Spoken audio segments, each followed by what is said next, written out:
Last season, Jaden Daniels took over the Washington Commanders and turned the franchise around. He took a 4-13 team to the NFC Championship his first year as a rookie. People are way overhyping the Commanders because they have a fun QB and people are happy they're finally successful for the first time in decades after a rough tenure with Dan Snyder. But they are super overrated and won't go back to the NFC Championship this season. Let's explain.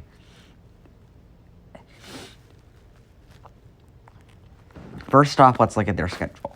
They had the lowest strength of schedule in the NFC and the third lowest strength of victory in the NFC. That's what a fourth place schedule and getting to play the NFC South can do.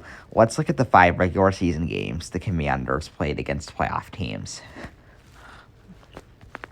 Week 1, they got blown out by the Buccaneers 37-20.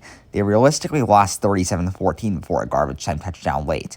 Then they won 4 straight games against non-playoff teams and then ended up losing to the very good Ravens in Week 6. They enjoyed a 3-game win streak before losing 3 straight games, the former 2 against playoff teams. They lost 28-27 to the Steelers, blowing a 10-point lead, and lost 26-18 to the Eagles, getting outscored 20-0 in the fourth quarter before a garbage time touchdown and 2-point conversion. And their only win against a playoff team in the regular season came in Week 16 versus a Kenny Pickett-led Eagles team missing Jalen Hurts, who had virtually the entire game until a late Commanders go-ahead touchdown. Then came the playoffs when they actually performed well. I admit they did play well versus the Bucs and Lions, which got them back-to-back road wins as underdogs. However, it all fell apart in the NFC Championship, where they were decimated by the Eagles, who beat them 55-23 by 32 points. Wow. Their schedule will be a lot harder this year. They played just 5 double-digit win teams last season. In 2025, they played 9 double-digit win teams from last season. Their divisional rotation will be against the NFC North and AFC West, the NFL's 2 best divisions. So enough about the schedule. Let's look at a glaring problem for the Commanders last season, run defense. They were the number 3 run defense last season. Rushing yards allowed, the only ones worse were the Saints and Panthers. Saquon Barkley cooked them in all 3 games last season. Their run defense will be a little better than last season, but it's still a weakness, especially when their biggest competition is the Eagles, who have Saquon Barkley. Let's look at how they won some of their games last season, too.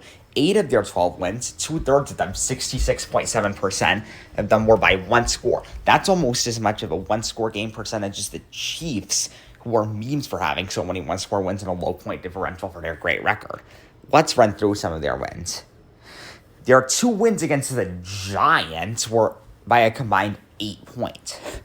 They beat the Eagles and Cowboys, both missing their QBs, off late last-minute touchdowns. Beat the Saints by 1 point off a missed 2-point conversion as time expired. Feasted on the Bengals' garbage defense, only winning by 5 when the Commanders' D gave up 33. Needed overtime to beat the Falcons, and the most infamous of all, needed a Hail Mary to beat the 5-12 Bears. I just named 8 of their 12 wins. 2 of their other 4 wins came versus the Titans and Browns, the 2 worst teams in the NFL by record, who had the number 1 and number 2 draft picks. I just ran through 10 of their 12 wins.